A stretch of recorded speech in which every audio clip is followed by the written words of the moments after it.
Hello. Why America must not go green. The green energy revolution around the world has turned into a meltdown. By Stephen Moore in the Washington Times on March 12, 2017. My name's John, and we'll be reading this article by Stephen Moore, who is an economic consultant with FreedomWorks and a partner at 32 Advisors. He is co-author of Fueling Freedom, Exposing the Mad War on Energy, published by Regnery in 2016. If you listen to the media narrative on climate change and clean energy, you'd think that the rest of the world has moved smartly and seamlessly toward 21st century green energy, while the U.S. is the high-polluting laggard that just won't get with the program to save the planet. Think again. The green energy revolution around the world has turned into a big green meltdown, with many nations sprinting away from the renewable energy as if they were an X-bolt. Here are a few of the latest news flashes from Europe and Asia. In Germany, the world leader in green energy, electricity prices have now reached a level triple those paid in the United States. See chart. Imagine the anger here if middle-class Americans saw a tripling of their utility bills each month. In Britain, to comply with renewable energy requirements, power stations are burning hundreds of millions of pounds of wood pellets. Pellets imported from the U.S., by the way. Environmental experts confirm that burning wood is much worse for the environment than burning natural gas or even coal.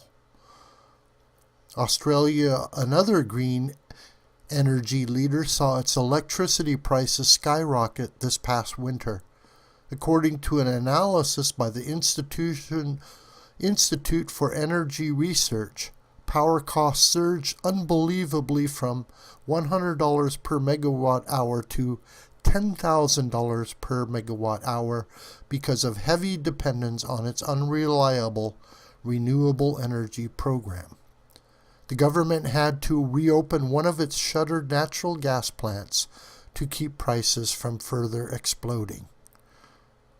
Sweden announced a decade ago that it was all in on green energy and launched a wind power program that the politicians have now had to embarrassingly acknowledge has become hopelessly expensive and inefficient. They are now shutting down wind turbines, and the government will phase out the subsidies that have been lavished on the industry. In each of these cases, the economies and local factories are taking a big hit. According to the IER analysis of Australia, the government has found that its electric system that is heavily reliant on wind power, 40% comes from intermittent renewable sources, cannot cope without reliable power from traditional generation sources. The fallout is that Australia is finding that its energy-intensive businesses are relocating to Asian countries that provide stable regulation and costs, lower taxes, cheaper wages, and less red tape. So very quietly, Europe and other nations aren't going so green anymore. The EU spent an estimated $750 billion on green energy handouts over the past decade. And what has it bought for? That is a doubling of its power costs. This has given American steel, auto, light manufacturing, agricultural, and technology firms a big competitive edge in world markets. This is why European nations and Australia are understandably desperate for the U.S. to move to the same green energy policies that they disastrously adopted years ago. What would that mean for America? One study by the U.S. Chamber of Commerce estimated that if America were to adopt the same mandates for renewable energy the total cost to American consumers would be more than $600 billion, and this industry would pay out at least $30 billion more. As this cartoon puts it, sun's gone down earlier than expected on subsidies.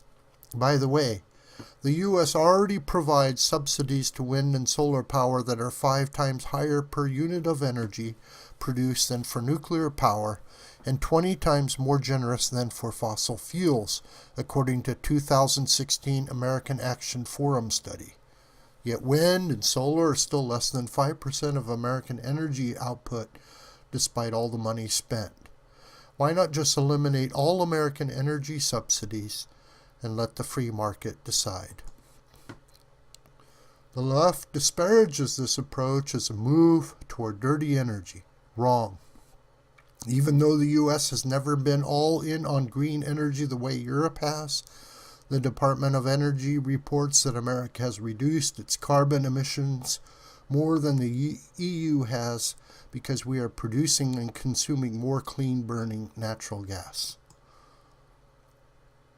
Thankfully, President Trump has made it known that adopting more of the policy quackery of Europe, at a time when the U.S. has more recoverable shale oil, gas, and more clean coal than any other nation on the planet, is no way to make America great again.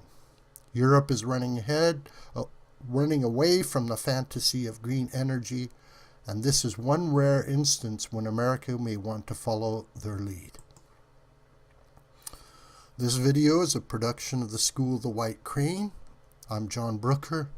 Please email me or post comments on YouTube. And if you would be so kind, share this on social media. My thanks for your watching. Have a nice night.